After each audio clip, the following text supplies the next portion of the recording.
Many thanks to my supporters on Patreon. If you'd like to join them, check the link in the description. But now, enjoy the video.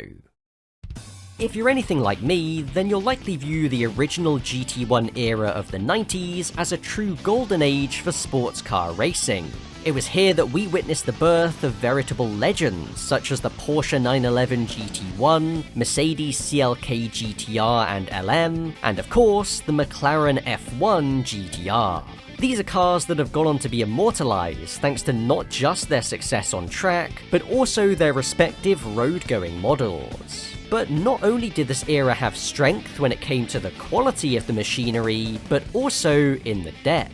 It is honestly kind of shocking just how many different models of cars were produced to compete in GT1, from its debut in 1993 to its initial demise just 6 years later. And with so many cars being seen in such a brief period, it's no surprise that many of them have fallen into total obscurity. But that doesn't sit right with me.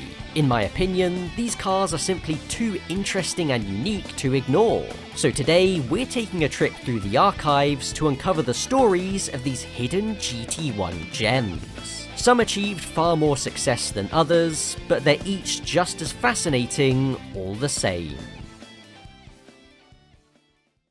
Let's start with a blast from the past. The Tomaso Pantera is a car that had a remarkably long shelf life. In its road car form, it was produced from 1971 all the way until 1992, with a major refresh coming in 1990. This later version of the car was dubbed the Pantera 90 SI, and only 41 examples of it were ever made. But even after its production run finally came to an end, the story wasn't quite done. Enter ADA Engineering. Already having experience in sports car racing through the Group C era, for 1994 they took the bold decision to convert a Pantera 90 SI to GT1 standards. Reportedly built by Italian constructors Dallara, this makes the Pantera one of the first true GT1 cars of the era. It first appeared at the 1994 24 Hours of Le Mans, where it qualified a very respectable 24th, but ended up unclassified in the race results after completing 210 laps. The car also made a couple of outings in the British GT Championship that same year, and had decent results, setting up ADA for a full assault on the series the following year. With Danish driver Torkild Tyring at the wheel, the Pantera would go on to win 5 races that year and claim the title in the GT1 class. It has to be said that at this stage the grids weren't particularly strong, with numbers even dipping into single digits at some races, but it was certainly an eclectic mix of cars. As such, it's not surprising that this won't be the last time I mention British GT in this video. For 1996, they would again attempt the 24 Hours of Le Mans, but would sadly fail to pre-qualify after achieving only the 58th fastest lap time. And after a failed assault on the BPR GT Championship, the Pantera would return to British GT in 1997. By now, the grids were noticeably stronger, with cars like the Lister Storm and Porsche 911 GT1 in the mix, and so their results took a hit. But even still, they would manage a fine second in the pouring rain at Alton Park, before the car was finally retired at the end of the year. So one of the more unlikely cars to be given the GT1 treatment, the Pantera was still able to show its class a quarter of a century after it first hit the track.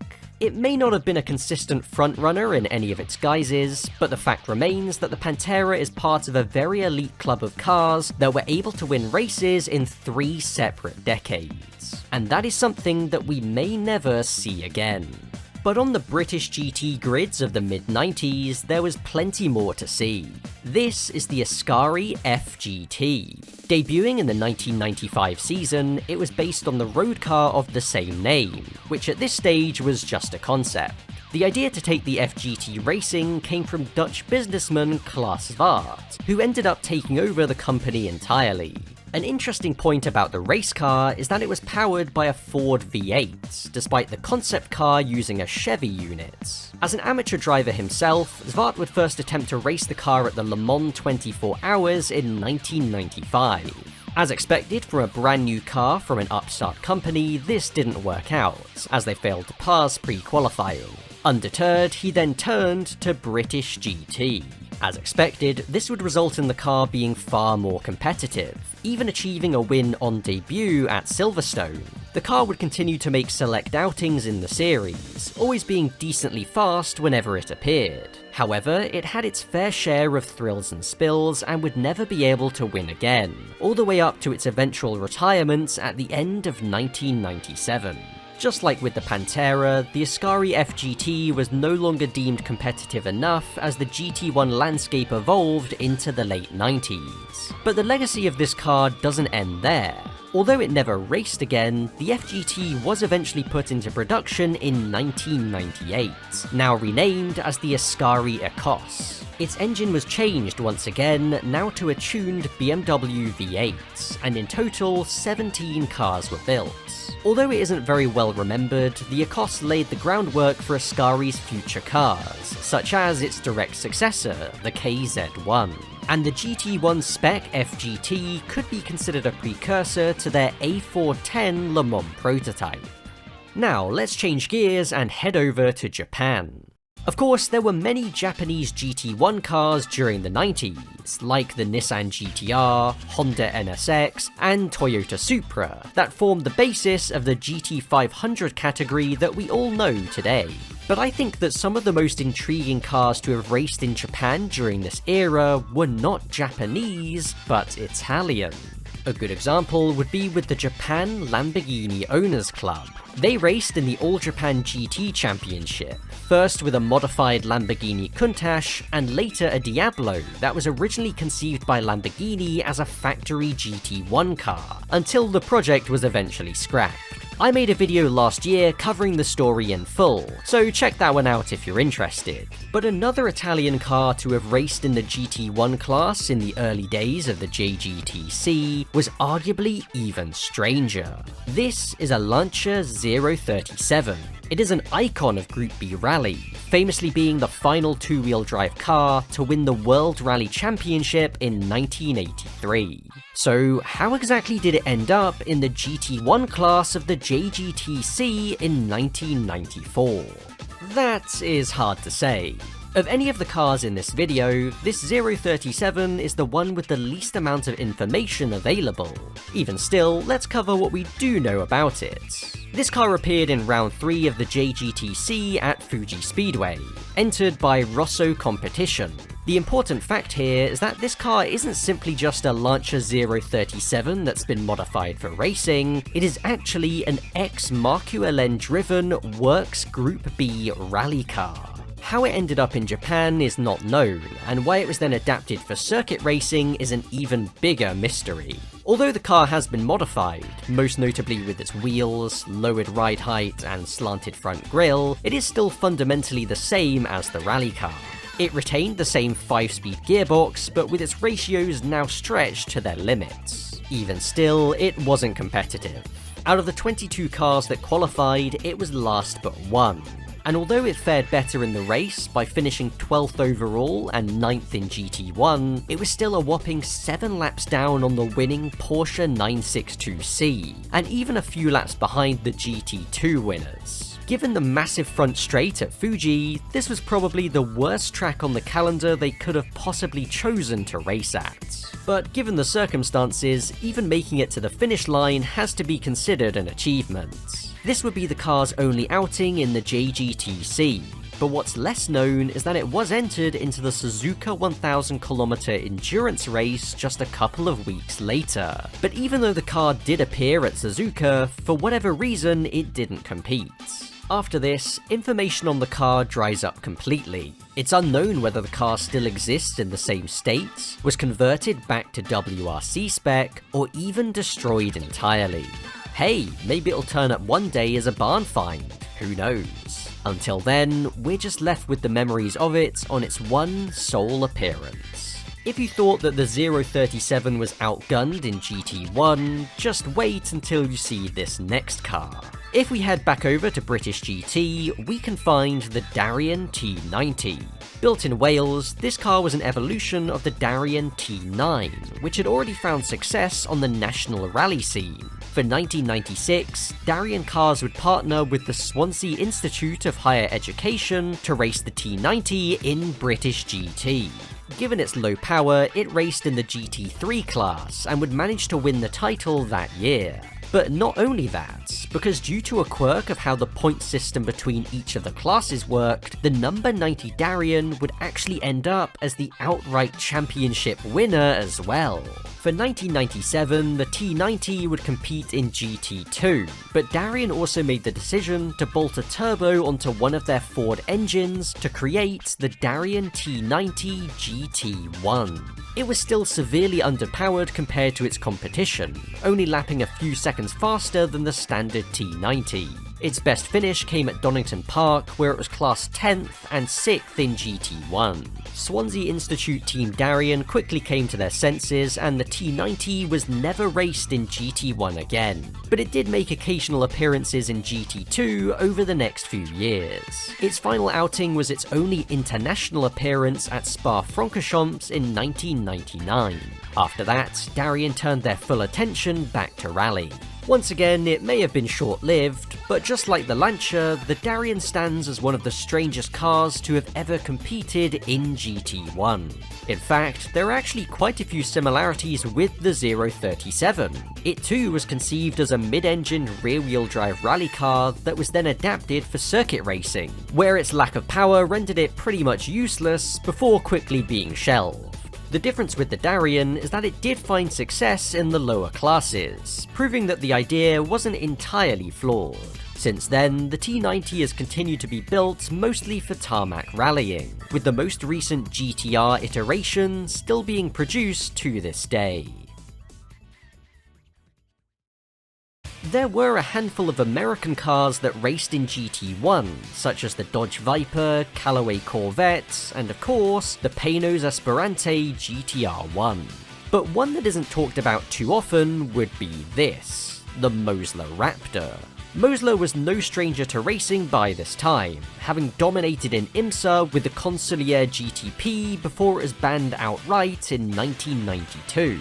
They then created the Consigliere Intruder in 1994 to once again race in IMSA, but this time with far less to show for in terms of results. In 1997, the Intruder was given a unique split windscreen design and renamed to the Mosler Raptor. Creating a handful of these road cars now allowed it to be homologated as a GT1. The Raptor competed in the GT1 class in both IMSA and the US Road Racing Championship. But just like the Intruder, there isn't too much to say on the results front. It competed at both the Daytona 24 Hours and Sebring 12 Hours in 1998, retiring from the former but finishing the latter in 20th overall and 5th in GT1. In the IMSA GT race at Lion Rock Park, it was able to finish 3rd overall, but that's because there were only 3 cars total in the GT1 class, with the 2 Panoz Esperantes finishing several laps ahead. After 1998, the car was retired as a result of GT1 itself losing favour, and was replaced with the GT2 spec Mosler Intruder, not to be confused with the Consigliere Intruder, which the Raptor was based on. It might not have made the biggest impact on track, but this car is definitely one that sticks in the mind thanks to its appearance. It even earned the nickname the Yellow Submarine, and it's easy to see why. Anyway, it wouldn't be until 2001 that Mosler started to get international recognition with the MT900, that competed in various championships all over the world. It continued to win races well into the next decade, even becoming a household name. And of course, Mosler's previous attempt in the GT1 era was all part of the learning curve. Harrier is a constructor that had emerged in the 1980s making prototype race cars. In 1991, they decided to create the LR9 road car. It was powered by a 3-litre Alfa Romeo V6, but when it came to take it racing in 1993, they opted to replace it with a 2-litre Ford Cosworth unit. The car was intended to race in British GT, which was new for '93, but it would end up making its debut in the following year. An open-top version, known as the LR9 Spider LM, also raced at Le Mans in 1994 in the LMP2 class. It qualified down in 48th and retired after 45 laps with a suspension issue. Into 1995, the GT1 car continued to race in British GT, with one of its drivers being former BTCC champion Wyn Percy. He took the car's first outright win at Thruxton, being joined on the podium by the aforementioned Ascari FGT and Tomaso Pantera. There was another win later that year at Silverstone, and into 1996 the success would continue. The LR9C and Percy combination would notch up 3 wins this year against opposition including the McLaren F1 GTR. This car was seriously quick, but lacked consistency, and so was never a threat in the overall championship. For 1997, Harrier updated the car into the LR9 GT97. Now, Wikipedia seems to believe that this car ran a V6 diesel engine from Mitsubishi, but I can't find any evidence to back this up, and so I'm fairly certain that it's not true. After an aborted start at Donington caused by gearbox issues, the car finally debuted at Alton Park and made an instant impression. In the hands of Wyn Percy and co-driver Charlie Cox, they took the updated car's first win, and a second one would follow at Croft. At the same time, as many as 3 of the older LR9Cs competed in GT2 at some rounds. But for 1998, further steps needed to be taken. Harrier would finally let go of the aging LR9 to introduce this, the GT1 98. Now looking much more akin to the bespoke GT1 cars from the likes of Porsche and McLaren, the new Harrier showed improved speed. However, by now the game had moved on and they weren't able to repeat their performances from the previous years. Their best finish all season was 5th, something that they achieved 3 separate times. However, they did suffer a fair amount of misfortune with a number of retirements and incidents, including this one at Croft, which cost them a shot at a podium. It was rumoured that Harrier were once again planning to introduce a new GT1 car for 1999, but by then the owner of Harrier Cars, Richard Austin, had other plans. More on that later. As for Harrier itself, they would produce one more car, the LR10. Powered by a 3.8-litre Porsche engine, this LMP was planned to race at the Le Mans 24 Hours in 2000. But despite having their entry accepted, they weren't able to secure the funding needed to continue, and the project was scrapped. The last time that any Harrier was seen in action was at the Bahrain GT Festival in 2004, where a privately run LR9C competed in GT2. For what it's worth, a GT1 98 was also entered, but couldn't race after suffering engine issues in practice. So that's the story of Harrier in GT1.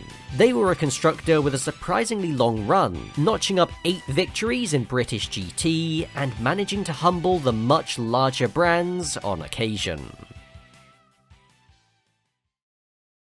If there's one thing that we've established by now, is that there were many different reasons for teams wanting to use these unique cars in GT1.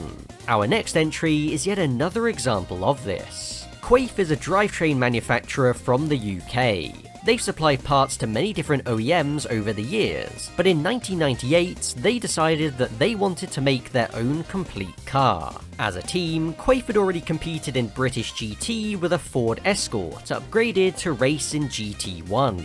So their own car would be built to compete in GT1 as well. From this, the Quaife R4 GTS was born. Unusually for a GT1 car, it was designed to be all-wheel drive, a trait that it shares with only the Escort and Bugatti EB110.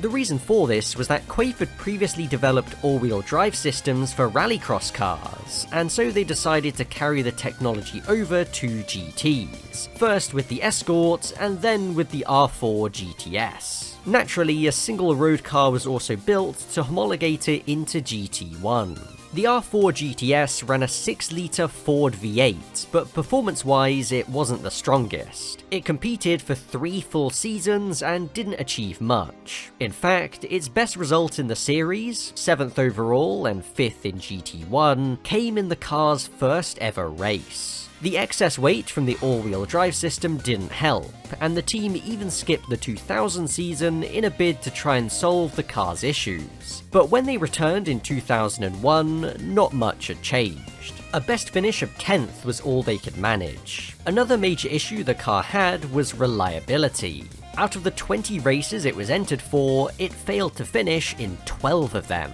and in 3 of those, it didn't even make the start of the race. This was quite ironic, given that the main purpose of the car was for marketing Quaife's products. The car was withdrawn for good at the end of 2001, and it now resides at the Quaife HQ on display alongside its road-going counterparts. So it may not have been the most impactful GT1 car, but at least it looked the part.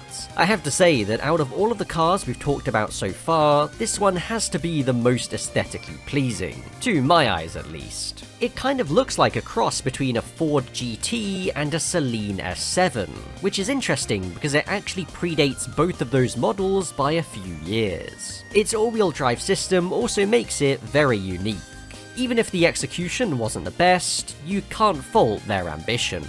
It's one thing for a car to be a failure, but it's very much another to be a failure on 2 different continents in 2 separate decades. The RGS Mirage GT1 first emerged in British GT in 1997.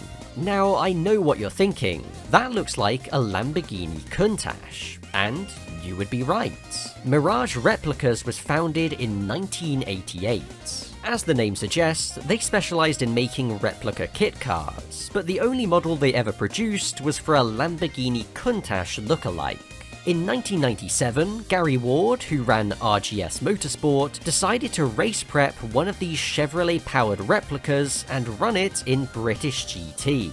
As you might expect, its results were not good. In fact, they could barely even be called results, as the car failed to finish in any of the 6 races it entered. Undeterred, they continued with the car into 1998. This year, things were better, as the car managed to finish in each of the 4 races it attended. However, the results were nothing to shout about.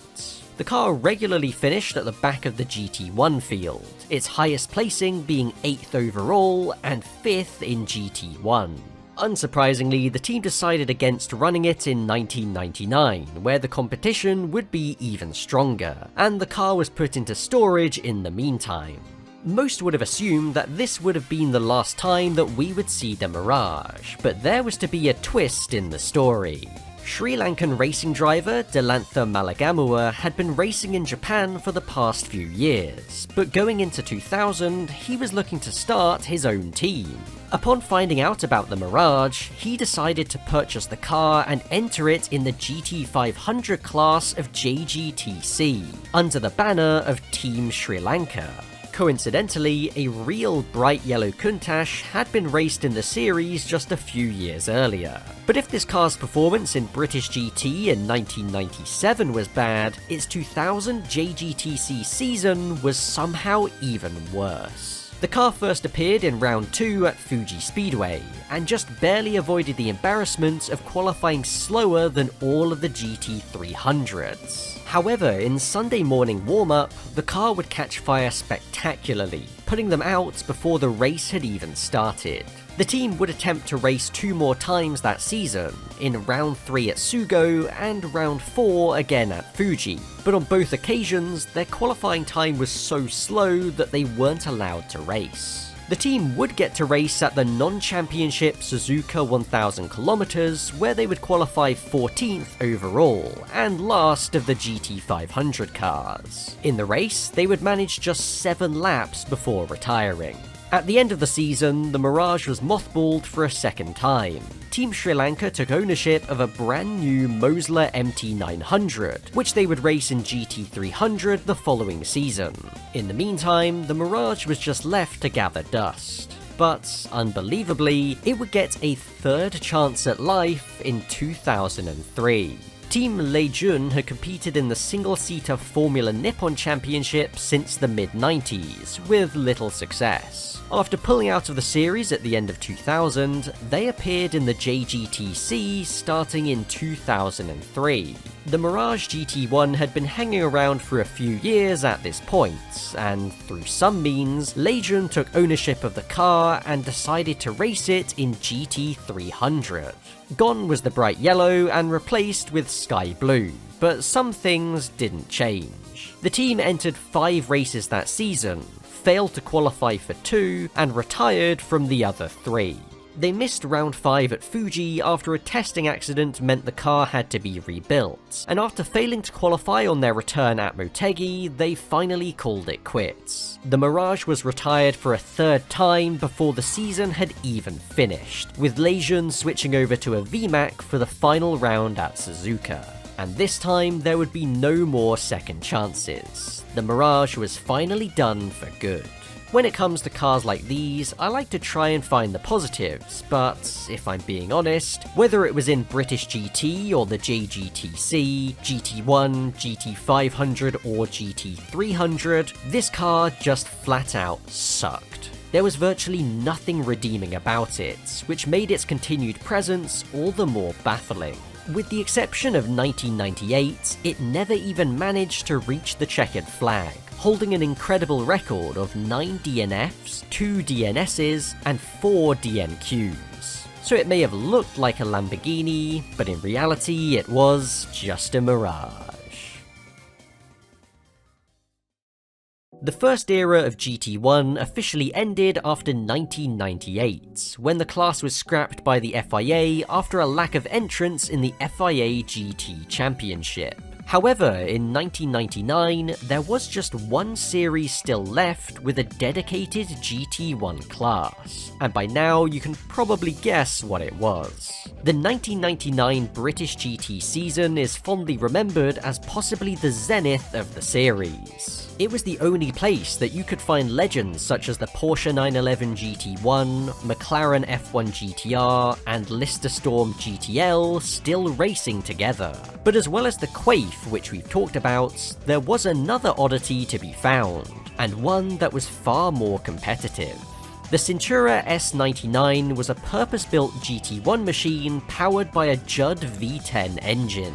This car was the brainchild of Harrier's owner, Richard Austin, thus making it a successor to the GT1 98 that had raced the previous year. Appearing more as a Le Mans prototype than a GT car, there's a very well-known story of how this car was homologated by creating a single chassis which was then passed off as both the race car and road car at different times. Lacking funds, it wouldn't have been possible to create both. And even with just the one car being built, it still arrived late and lacking testing miles. It debuted in round 4 at Brands Hatch, but struggled with overheating and retired early on. It would then finish 3rd next time out at Silverstone, and 3rd again at Donington after leading for a large chunk of the race. But after suffering a big accident in round 7, the team would bounce back by taking the car's first victory next time out at Silverstone, after an epic battle with the Blue Coral Porsche. The potential of the car was really starting to show,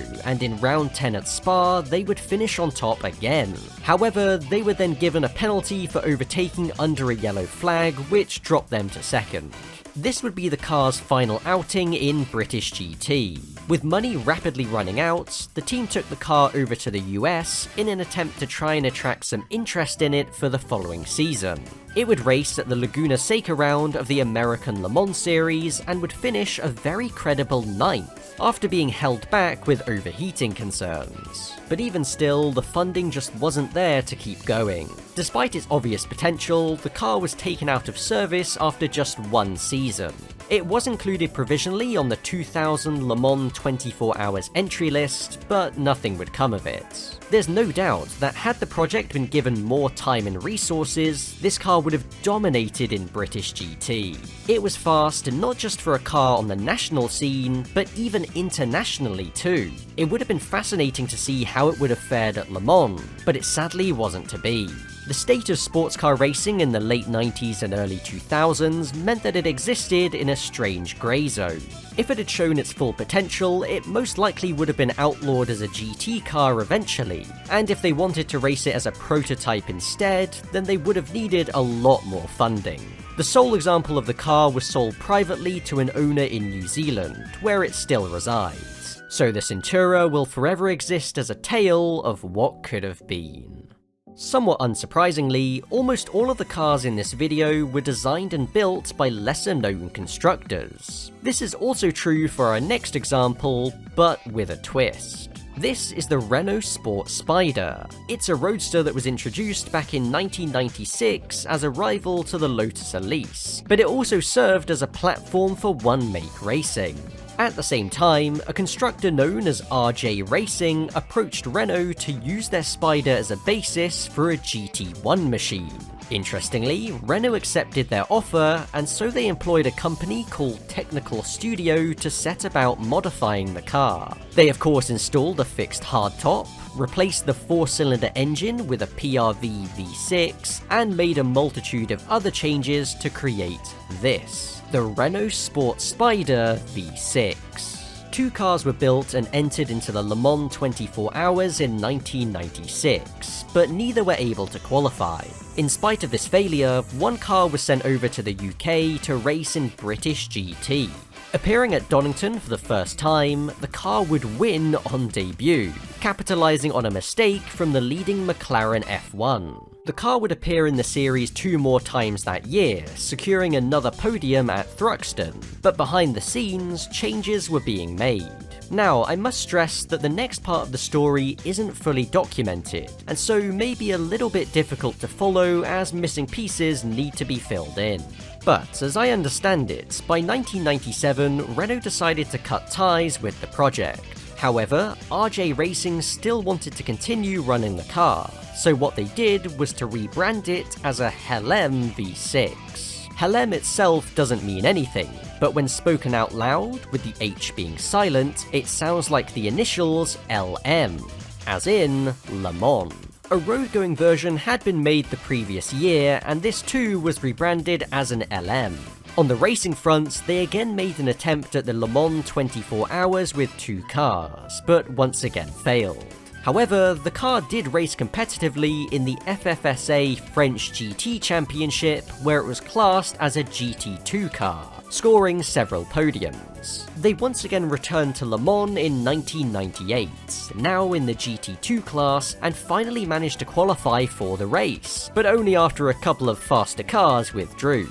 However, the number 58 car would not be allowed to take any further part, as it was discovered that there were structural differences between the sole road car and the race car. After this crushing blow, the car was seemingly never raced professionally ever again. On the road car front, it still continued to be produced for several years after this by a number of companies, including Hawk, Cefap, and Nogaro Technologies. This version of the car was first seen in 2003 and is known as the LM TS07, with various other iterations made, including this open-top racing version that was powered by a Ferrari V8. From there, the story becomes hard to follow, with information not easy to verify, but a number of LMs have been made over the years in slightly different forms. I would imagine that had the car actually raced at Le Mans, as its name suggested, it would be far better remembered in current day. Even despite its impressive victory in British GT, this car has been all but forgotten, even more so than some of the cars that only existed as GT1 machines, with no existing road car as a basis. A GT1 car based on the Renault Sport Spider was always going to be compromised, but much like its major rival, the Lotus Elise, and its own GT1 variant, at least it looked pretty damn cool. I've saved the strangest story for last. The origins of GT1 as we knew it came at Le Mans in 1993. After the decline of Group C, GT cars were allowed in the race for the first time since 1986. The entry list of what was then known simply as Category 4 included the likes of the Venturi 500 LM, Jaguar XJ220, and many Porsche 911s. But there was one name amongst them that was far less well known: the MiG M100. Our story starts a few years earlier with the creation of the MCA Centenaire in 1989. This was a fully carbon fiber supercar powered by a Lamborghini V12, made to celebrate 100 years of the Automobile Club de Monaco. MCA even stands for Monte Carlo Automobile. Although they had planned to produce as many as 100 examples, in the end only 5 were ever made, one of which was given to Prince Rainier III of Monaco. Under normal circumstances, that would be it. But in 1993, a Georgian businessman by the name of Alexander Mingrelia bought the rights to the car, renaming it as the MiG M100. Now, it has to be mentioned that this MiG has nothing to do with the Russian aircraft makers by the same name. It actually stands for Mingrelia E Georgia. Anyway, they soon requested an entry into the Le Mans 24 Hours. They took 2 cars to Le Mans, the first being the Lamborghini-powered road car, and the second a version that carried a bespoke Motori Moderni V12, capable of around 700 horsepower. Both of these were simply rebadged Centenaires rather than all-new chassis.